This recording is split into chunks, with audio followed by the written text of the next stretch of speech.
A few minutes ago, you were having a pretty tough time, I saw, in a dungeon. I'm glad you fought your way out to talk to us. Do you find this side of filming particularly strenuous? Well, no more strenuous than some of the digs I was in Manchester. No, it's all pretty well worked out, and it's not advisable on top of a heavy breakfast or a hangover. Otherwise, it's all right.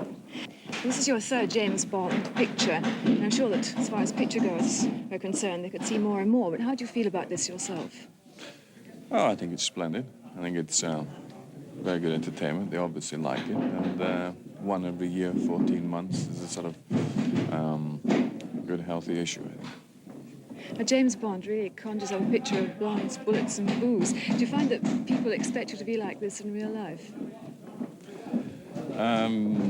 I don't meet a great deal of people, really. I've been so busy. I'm on my fourth film in 1 year, so the chances of meeting people are pretty remote.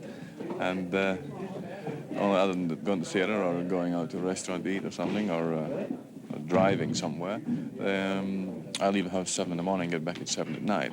So the chances of boozing with blondes and bullets are pretty remote.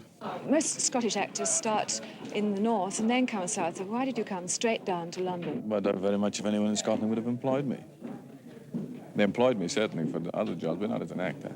You know, I hadn't any real experience. And it was more a sort of giggle in London at the, to join South Pacific, do the audition. Because at the time I was home on a week, down for a long weekend to London, you know, on holiday from the Evening News, Edinburgh. And so when I got the audition, they said, okay, you can come back in 3 months.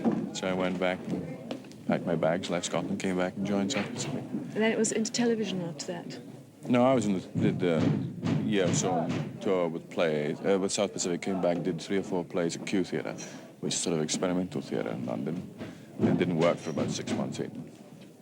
I think you've been given perhaps the impression that you've been playing James Bond and nothing else, but a film has recently been released, hasn't it, Woman of Straw? Yes, and I just came back from Hollywood. I did Marley for Hitchcock, and I was in Canada the year before last doing Macbeth, and I was in the West End just before that doing a Giraudoux play in the theatre. So, Well, afraid you must go, but thank you very much for speaking to us. Bye-bye.